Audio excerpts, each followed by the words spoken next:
A nation in mourning as tributes pour in to honor former President Jimmy Carter. It's a really sad thing. It's a loss. It is a loss. In Washington, D.C., visitors reflected on Carter's legacy as a man who rose from humble beginnings on a peanut farm in Plains, Georgia, to become a Navy officer, Georgia governor, one-term president, Nobel laureate, and longtime volunteer with Habitat for Humanity. He was the first president I voted for that won. I think he was someone who tried to do good things for this country. Flags were lowered to half-staff at the White House and the U.S. Capitol.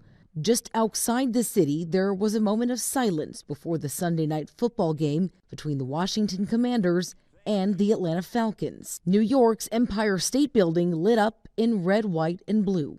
A makeshift memorial of flowers and messages are growing here at the Carter Center in Atlanta.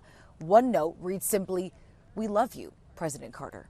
Last night, President Joe Biden called Carter a remarkable leader, humanitarian, and dear friend. Some look at Jimmy Carter and see a man of a bygone era with honesty and character, faith and humility. It mattered. But I don't believe it's a bygone era. I see a man not only of our times, but for all times. The Carter Center says public memorial services will also be held in Atlanta, all before Carter is laid to rest near his home, next to his beloved wife, Rosalind.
Wish you a good day. Jimmy Carter was relatively unknown when he entered the 1976 presidential race. My name is Jimmy Carter, and I'm running for president.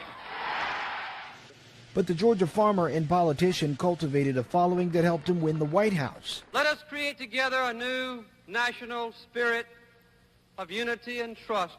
James Earl Carter Jr. was born in 1924 in the small town of Plains, Georgia.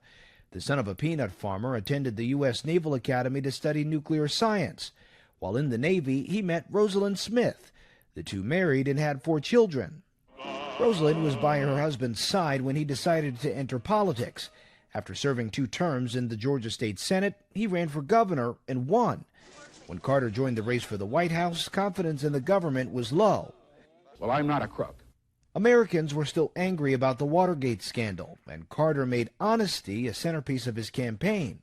I'll never tell a lie. I'll never make a misleading statement. In 1976, Carter beat Republican incumbent Gerald Ford to become the nation's 39th president. I, Jimmy Carter, do solemnly swear. Carter set out to reorganize the executive branch, creating the Department of Energy and the Department of Education. He also dove into foreign policy issues, leading to perhaps the greatest achievement of his presidency, the Camp David Accords that resulted in peace between Egypt and Israel. In 1979, an overseas crisis erupted.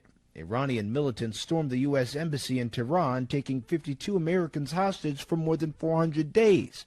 As the siege dragged on, Carter's popularity plummeted. His bid for a second term ended with a landslide defeat to Ronald Reagan in 1980. I promised you 4 years ago that I would never lie to you, so I can't stand here tonight and say it doesn't hurt. Carter didn't slow down after leaving the White House. He built homes with Habitat for Humanity, wrote more than 20 books, and established a Center for Human Rights.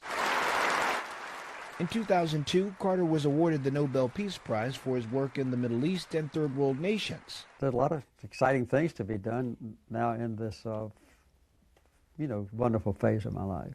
In 2019, Carter became the nation's longest living former president. Days after turning 95, he was injured in a fall. But that didn't keep him from building more homes for the needy in Nashville. We've always gotten more out of habitat work than we put into it. I don't think we've ever left the site without tears in our eyes. Mr. Carter also taught Sunday school in his hometown, where he openly discussed his own mortality. I didn't ask God to let me live, but I just asked God to give me a proper attitude toward death. And I found that I was absolutely and completely at ease with death. At age 99, he made a rare public appearance to say goodbye to the First Lady, who was by his side for 77 years. And almost a year later, Carter celebrated his 100th birthday with family members, making him the first former U.S. president to live for a century.